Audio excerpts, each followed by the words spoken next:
ter algumas considerações. Excelentíssimo presidente, ministro Luiz Roberto Barroso, excelentíssimos senhores ministros do Supremo Tribunal Federal, excelentíssimo senhor ministro Alexandre de Moraes. É com grande consternação, mas também com a serenidade que a gravidade do momento exige e com a firmeza que a defesa de nossas instituições impõe, que na condição de decano me dirijo a vossas excelências e ao povo brasileiro no dia de hoje. Nos últimos dias temos acompanhado com perplexidade uma escalada de ataques contra membros do Supremo Tribunal Federal e, assim, contra toda a Corte e contra todo o povo brasileiro, de forma agressiva e totalmente inusual. Tais medidas, motivadas por discordâncias de natureza política em relação à atuação jurisdicional do Supremo, demandam uma resposta à altura da dignidade da nossa Corte e da soberania do Estado brasileiro.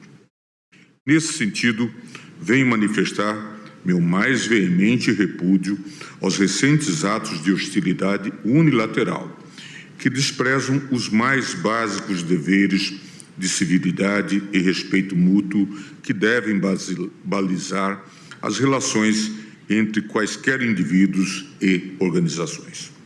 Mas os fatos recentes se revelam ainda mais graves, porque decorreram de uma ação orquestrada de sabotagem contra o povo brasileiro, por parte de pessoas avessas à democracia, armadas com os mesmos radicalismos, desinformação e servilismo que vem caracterizando sua conduta já há alguns anos. Afinal, não é segredo para ninguém que os ataques à nossa soberania foram estimulados por radicais inconformados com a derrota do seu grupo político nas últimas eleições presidenciais. Entre eles, um deputado que, na linha de frente do entreguismo, fugiu do país para covardemente difundir aleivosias contra o Supremo Tribunal Federal num verdadeiro ato de lesa pátria. O alvo central contra quem as baterias dos radicais têm se voltado é o eminente ministro Alexandre de Moraes, que, como todos sabem, é o responsável pela apuração da tentativa de golpe de Estado para impedir a posse do governo eleito em 2022.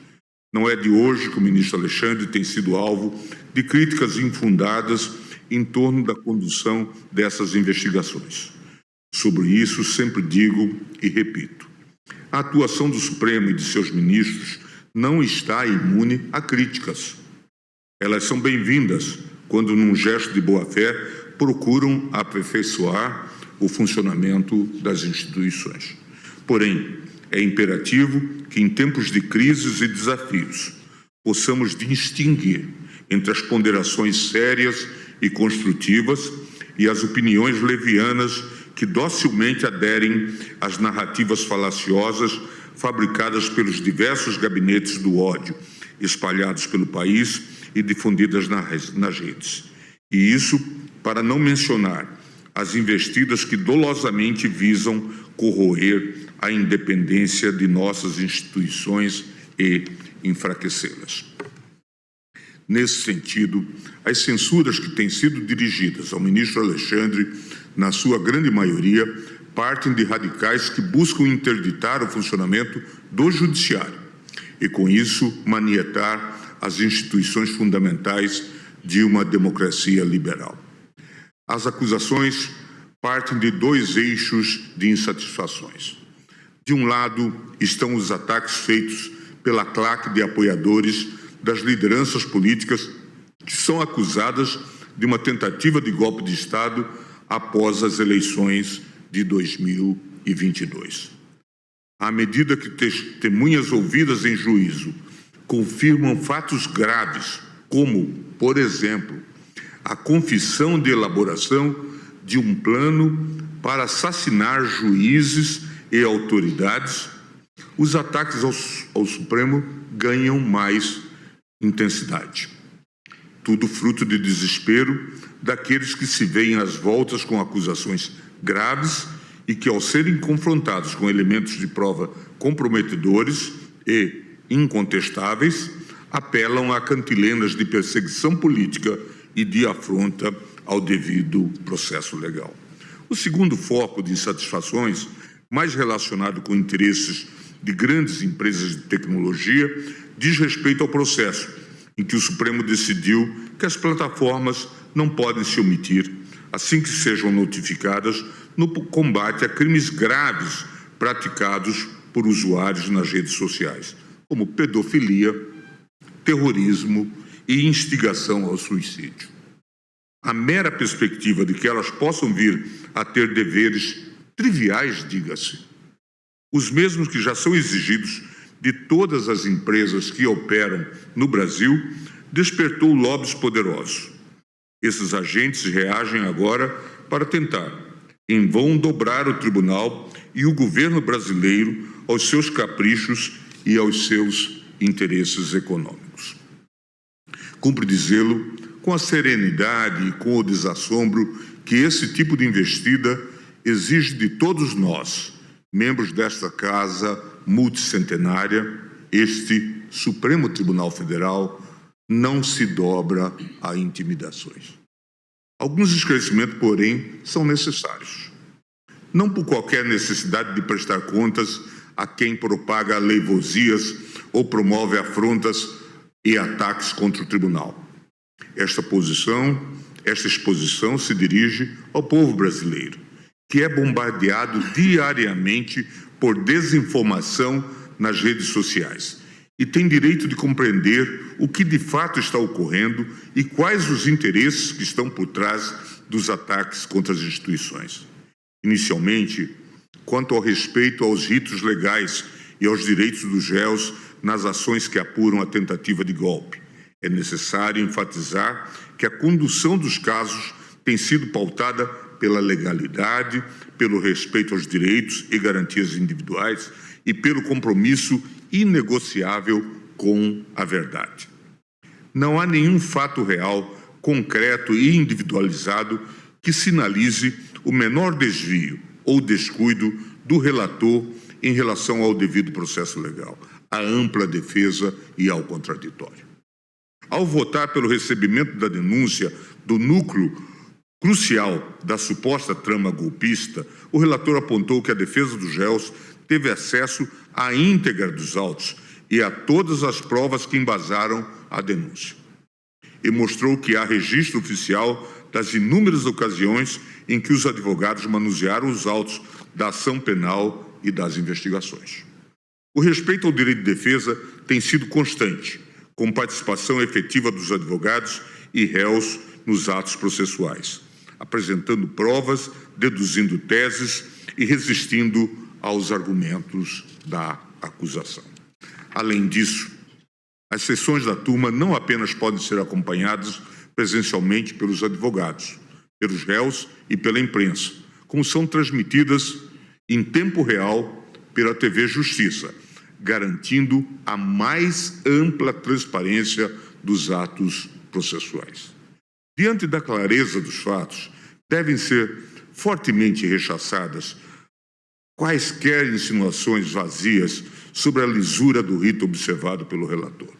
Tais calúnias devem ser compreendidas pelo que verdadeiramente são: retórica política barata dos acusados e de seus asseclas para desacreditar o tribunal e tentar desviar o foco do debate público dos graves fatos que estão sendo revelados pelas testemunhas e pelas provas apresentadas pela Procuradoria-Geral da República. Não por outra razão, a cada testemunha que afirma ter presenciado uma reunião para discutir meios de interferir na justiça eleitoral e a cada mensagem de aplicativo que mostra os bastidores da trama golpista, os ataques contra o relator voltam a aparecer com mais força. Essa estratégia faz parte de um método que já é bastante conhecido por todos. Afinal, vivemos em tempos em que a verdade é frequentemente distorcida e a desinformação é usada como arma política. Neste cenário, é fundamental defendermos aqueles que, com coragem e retidão, enfrentam essas ameaças, mesmo quando isso implica suportar o peso de críticas injustas e ataques pessoais. Afora os ataques feitos pelos apoiadores do grupo político derrotado na eleição de 2022, há ainda a desinformação fomentada pelas empresas de tecnologia, construída sob o pretexto de defesa da liberdade de expressão. Tal narrativa serve aos interesses privados dos seus acionistas, interessados na preservação de um modelo anódino de regulação das redes. Sustentam que, por mais grave que seja certa publicação, como pornografia infantil, terrorismo, tráfico de pessoas e auxílio ao suicídio, cabe somente à empresa decidir pela retirada ou não da publicação, segundo sua política interna, assim chamado termos de uso. Não é difícil demonstrar que esse sistema, que se baseia em confiança quase absoluta na suficiência dos termos de uso e políticas de privacidade dos provedores de aplicações, oferece proteção deficiente a valores fundamentais da democracia.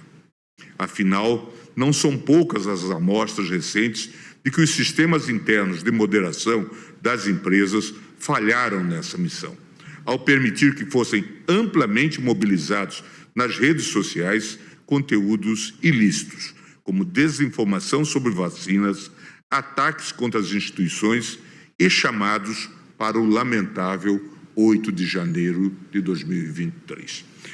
Por fim, e não menos importante, é imperioso reafirmar a soberania nacional do Brasil. Somos uma nação dotada de um sistema jurídico robusto e independente, construído sobre os pilares da democracia e do Estado de Direito.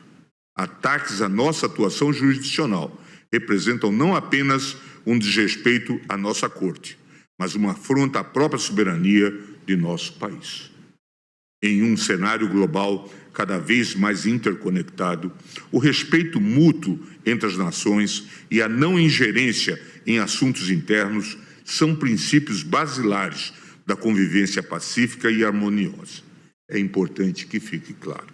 A independência do Poder Judiciário brasileiro é um valor inegociável. Apenas ao povo brasileiro compete decidir sobre seu próprio destino, sem interferências externas indevidas. Senhor presidente, é preciso deixar claro à nação: este Supremo Tribunal Federal não se curvou à ditadura militar nas décadas de escuridão que mancham a história nacional. Este tribunal, num passado recentíssimo, ainda presente entre nós por força da memória dos mais de 700 mil mortos na pandemia da Covid, não sucumbiu ao populismo iliberal responsável pelo trágico 8 de janeiro, o dia da infâmia, conforme a sempre lúcida visão da ministra Rosa Weber. Esta mesma Corte, senhor presidente, não haverá de submeter-se agora e está preparada para enfrentar, uma vez mais e sempre, com altivez e resiliência, todas as ameaças, venham de onde vierem. Por fim, gostaria de encerrar esta minha fala solidarizando-me com o ministro Alexandre, que há muito tempo tem sido vítima de injustas agressões e tentativas de intimidação em série. Já me pronunciei neste sentido e agora reafirmo. Vossa Excelência, ministro Alexandre, tem prestado um serviço fundamental ao Estado brasileiro, demonstrando prudência e assertividade na condução dos procedimentos instaurados para a defesa da democracia. Aos propagadores da instabilidade e do caos, irresponsáveis e pusilânimes que se auto-intitulam patriotas, mas que trabalham abertamente contra os interesses do seu próprio país, não tenham dúvida de que seus atos criminosos, praticados contra autoridades constituídas e contra o povo brasileiro, receberão uma resposta à altura por parte do Estado brasileiro. Que ninguém duvide da imparcialidade e da legitimidade da atuação do Supremo Tribunal Federal. E que ninguém ouse desrespeitar a soberania do Brasil. A democracia e as instituições brasileiras são fortes e resilientes. E é por isso, senhor presidente Barroso, senhor ministro Alexandre, senhores ministros, senhora ministra Carmen Lúcia, que o Supremo Tribunal Federal e o nosso Poder Judiciário permanecerão inabaláveis em sua missão de servir à Constituição e ao povo brasileiro. Muito obrigado. Obrigado, ministro Gilmar Mendes. Duríssima fala do ministro Gilmar, Pede a palavra o ministro Alexandre de Moraes. os golpistas, né? Agora Obrigado. vamos ouvir o Moraes.